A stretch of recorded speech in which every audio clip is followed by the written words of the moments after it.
Amigos, amigas, doutores, doutoras, sejam bem-vindos a mais uma palestra de atualização realizada pelo Instituto LivreNet. Hoje recebemos em nossos estúdios o professor Cristiano Rodrigues, que é autor da coleção Saberes do Direito, que falará do tema Teoria da Coculpabilidade do Estado e sua aplicação no direito penal brasileiro. Aproveito para lembrá-los que todas as nossas palestras de atualização estarão disponibilizadas sem nenhum custo adicional para os assinantes do conteúdo NET. Você que ainda não é assinante, clique no link que está aparecendo abaixo desse vídeo e venha fazer parte desse mundo de conhecimento. Professor Cristiano, seja bem-vindo. Olá pessoal, estamos aí para mais uma palestra aqui no Instituto LivreNet, mais uma vez aqui participando desse projeto inovador, junto do Instituto LivreNet e da editora Saraiva, né, essa possibilidade que a gente tem de estar interagindo com vocês, junto com a coleção, junto com os livros da coleção Saberes do Direito, e hoje a gente vai ter a oportunidade de trabalhar um tema que é dos mais badalados em concurso público, um dos temas mais importantes aí hoje no direito penal moderno. Vamos falar um pouquinho sobre a tal teoria da coculpabilidade do Estado. Uma teoria bastante polêmica, uma teoria que já é uma realidade jurisprudencial, ou seja, já tem aplicação aceita pelo STF, aplicada pelos tribunais superiores, aplicada pelos juízes de primeira instância, embora ainda timidamente para o potencial que esse tema tem, mas já é uma realidade, não é só uma tese acadêmica. Embora tenha um grande viés acadêmico e até mesmo filosófico e, ouso dizer, social. É uma visão muito interessante apresentada no direito penal originariamente pelo professor Zaffaroni, embora não seja uma tese que tenha nascido do professor Zaffaroni, ele foi, acho que, o embaixador dessa tese para o direito penal moderno. Esse é um tema que toca em diversos problemas dentro do direito penal, inclusive é tema que está presente no nosso livro, no volume 1 de parte geral da coleção Saberes do Direito, que eu escrevi, então também temos a coculpabilidade lá dentro do livro, e aqui eu vou aprofundar um pouquinho mais, eu vou tocar em algumas polêmicas, a gente vai falar de alguns temas muito legais. Inclusive, já depois de a gente apresentar o assunto, nossa segunda etapa da nossa palestra, nosso segundo módulo da palestra, eu vou falar com vocês de um tema que está muito badalado, a famosa teoria da coculpabilidade às avessas. Questão de prova de MP, questão de segunda fase de MP, questão que pegou muita gente de surpresa e que foi pedida como duas vertentes. A gente vai ver que tem três vertentes viáveis para a teoria da coculpabilidade às avessas. É um tema muito badalado em provas de concurso. A gente vai falar disso mais ao final um pouquinho. Também falaremos das formas de aplicação concreta, questão de defensoria pública, questão perguntada na Defensoria Pública do Rio de Janeiro, questão perguntada na Defensoria Pública de Minas Gerais, ou São Paulo, foi São Paulo onde isso caiu, é questão muito badalada, questão muito perguntada, questão da moda também, aplicação concreta da teoria da coculpabilidade, né? A gente vai ver isso também em sequência. Então, vamos começar a entender um pouquinho sobre isso? Bom, o que é a teoria da coculpabilidade? A teoria da coculpabilidade nasce há muito, muito tempo atrás. É uma teoria que aparece, né, não dentro do direito. Ela nasce, acreditem, através de um médico, do médico socialista, um médico chamado Jean-Paul Marat. Ele criou uma tese, na época, em defesa das visões socialistas, né, dentro dos conceitos socialistas de Karl Marx. Ele apresenta uma tese, né, vamos botar aí, 200 anos atrás, é uma tese muito antiga, 1790 e muitos, quase no finalzinho do século, onde ele apresenta um manifesto socialista que diz assim: olha, a mais justa das penas é a pena talional. Veja, ainda não tem nada de coculpabilidade aí, mas é aí que nasce a ideia da coculpabilidade do Estado. Ele diz que a mais justa de todas as penas é a pena de talião, o famoso olho por olho, dente por dente. Ele apresenta essa tese e, obviamente, numa Europa que se dizia iluminista, numa Europa que se dizia berço do saber e de um positivismo latente de inteligência, de conteúdo, de ciências que estavam nascendo na Europa, isso cai como uma bomba. A mais primitiva das penas ser vista como a mais justa das penas. E o que acontece com esse manifesto é que logo em sequência, a ideia foi mesmo provocar, ele apresenta nesse manifesto os argumentos para isso, afirmando que sim, a mais justa de todas as penas é a pena de talião, olho por olho, dente por dente, desde que a sociedade fosse igualmente justa. Ou seja, ele apresenta uma ideia que diz: punir na mesma proporção que se lesiona o bem, olho por olho, dente por dente, é absolutamente justo e honesto se todos na sociedade tiverem as mesmas condições. Se a sociedade for absolutamente igualitária, a lei de talião pode ser aplicada sem medo. E obviamente que já naquele momento, e até na visão socialista pura, marxista pura, no socialismo utópico, e mesmo na utopia socialista, se sabe que a igualdade plena social é absolutamente inviável, é mesmo uma utopia.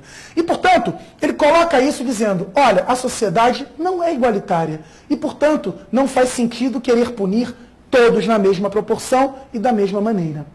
Isso é quando nasce a teoria da culpabilidade, é quando ela aparece para a nossa sociedade de uma forma ampla. Mas ainda com viés muito sociológico e até político e pouca ligação com o direito. No fundo, a visão da teoria da culpabilidade e esta visão começa a entrar no direito quando se faz uma associação, aí sim, já no plano jurídico, dessa proposta de contestação da igualdade social e das penas no direito penal, com base num conceito que todo mundo conhece e todo mundo atribui normalmente a Rui Barbosa. O conceito de igualdade jurídica, tratar desigualmente os desiguais na medida em que se desigualem. Na verdade, esse conceito ficou famoso no Brasil por conta de Rui Barbosa, é verdade. Mas esse é um conceito que nasce muito, mas muito antes. Esse conceito vem de Aristóteles. Isso é filosofia aristotélica. Ou seja, a igualdade é desigual. Igualdade é, sim, desigualar as pessoas que são desiguais. Tratar de forma desigual quem é desigual. Isso se associa à ideia de isonomia e igualdade. Ou seja, não dá para considerar todos da mesma maneira se as pessoas são diferentes, têm situações diferentes, oportunidades diferentes. E essa é a ideia de uma igualdade jurídica. E, portanto, com base nisso, essa ideia de concepção aristotélica de igualdade, que para o Brasil aparece mesmo, divulgada pelo Rui Barbosa, com a associação que se fez da sociedade utópica igualitária com as penas aplicadas no direito de uma forma geral, começa a surgir a ideia de co-culpabilidade. O Zaffaroni, através da visão aristotélica e dos conceitos de igualdade jurídica, e com base nos ensinamentos desse manifesto do Mahat, desenvolve a chamada teoria da co-culpabilidade. E qual é a proposta apresentada pelo Zaffaroni, grande professor de direito penal argentino, né, escreve muito no Brasil, eu tive a honra de ser aluno do professor Zaffaroni, né, no meu curso de mestrado. O Zaffaroni é talvez uma das grandes, se não a maior autoridade do direito penal hoje na América Latina, junto com outros grandes nomes, como o professor Jair Cirino dos Santos, como Juarez Tavares, como o professor Luiz Flávio Gomes, quer dizer, grandes nomes do direito penal brasileiro, e o Zaffaroni a gente pode considerar um pouco brasileiro, porque ele escreve muito para o Brasil, né, ele está muito ligado ao direito brasileiro. E aí, o professor Zaffaroni começa a fazer uma associação. E ele começa a criar a seguinte ideia.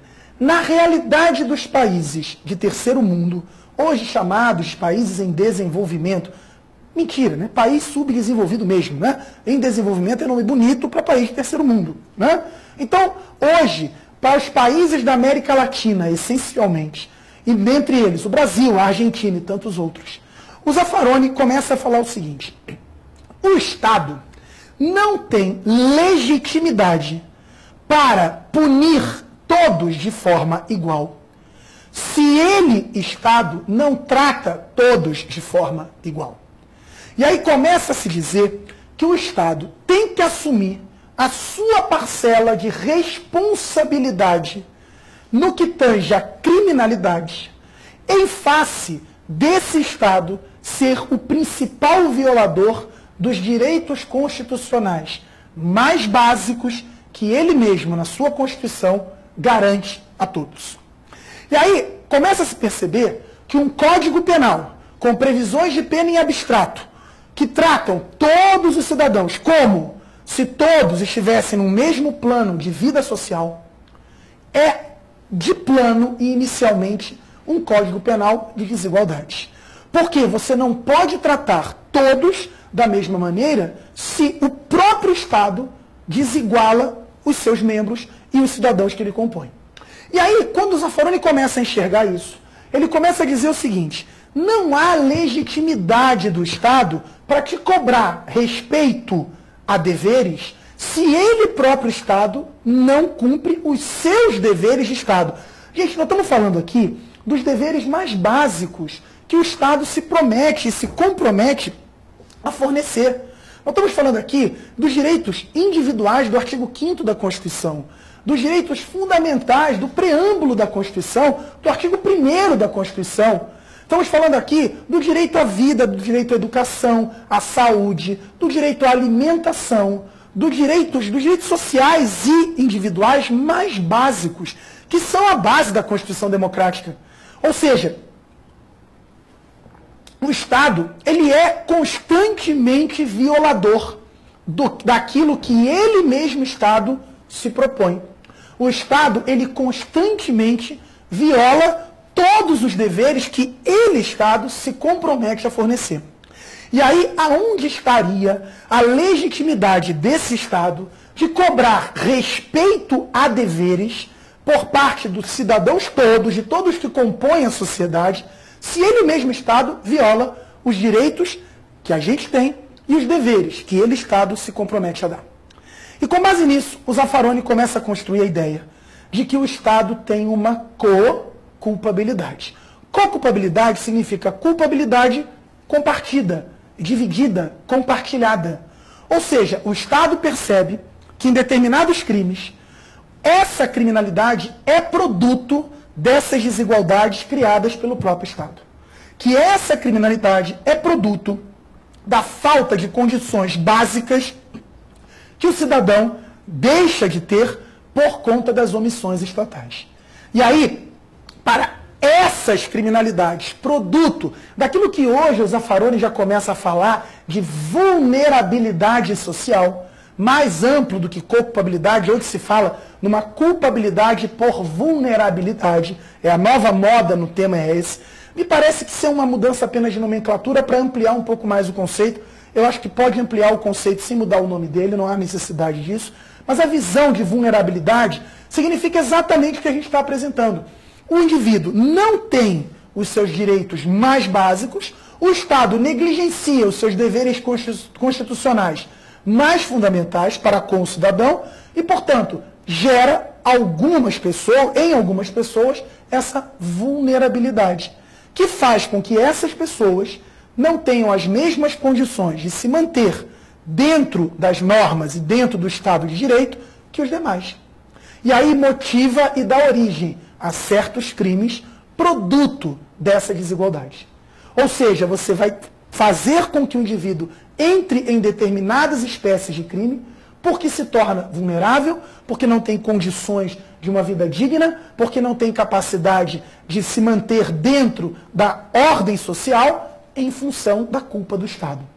E aí, ao punir esse indivíduo, e ninguém está aqui a priori, a gente vai ver já já que existe tese para isso, mas a priori, ninguém aqui está pensando em dizer, então não vou aplicar o crime, a culpa é do Estado. Não. A priori é para se fazer um equilíbrio, uma divisão dessa responsabilidade entre o Estado omisso e o cidadão que cometeu o crime. E, portanto, claro, essa não é uma tese que se aplique para qualquer crime e nem para qualquer criminoso. É preciso que se demonstre essa vulnerabilidade do agente, essa falta de condições e essa desigualdade presente para esse cidadão, para que então, devido a isso, tenha surgido determinado crime e o Estado olha para essa situação e diz, tudo bem, eu tenho a minha parcela de culpa nesse crime desse cidadão. E ao puni-lo, eu tenho que pegar um pouco dessa responsabilidade para mim. A priori, poderíamos falar em redução da sanção penal desse agente. Eu já defendo na minha tese de doutorado que é possível uma exclusão de responsabilidade penal para determinados casos e tem um caminho para se fazer isso, ok? Mas eu vou tocar nisso em seguida. Porque a ideia central é que o Estado tem que assumir a sua parcela de culpa em determinados crimes, porque ele é o motivador de determinadas criminalidades. Porque isso sim é dar igualdade de tratamento, tratando desigualmente os desiguais na medida em que se desigualam. E, portanto, punindo de forma diferenciada pessoas que têm situações diferenciadas de vida. Cuidado, nós não estamos falando só de crimes patrimoniais. Obviamente, é mais voltado para alguns crimes patrimoniais, sim, como furto, como apropriação, né, que estão ligados à miséria econômica, mas não é só para isso. Inclusive, há possibilidade de aplicação da co-culpabilidade, inclusive em crimes contra a vida. E essa é uma tese muito interessante, inclusive que está na moda hoje, em face das discussões atuais no STF a respeito do crime de aborto. Esse tema, o aborto e a co-culpabilidade, a sua aplicação concreta, os meios de jogar essa diminuição de pena e até a sua exclusão de responsabilidade penal, a gente vai fazer logo em sequência no nosso segundo módulo, na segunda parte da nossa palestra. Para que depois, ao final, no terceiro módulo, a gente possa falar da tal co-culpabilidade às avessas. Daqui a pouquinho a gente prossegue.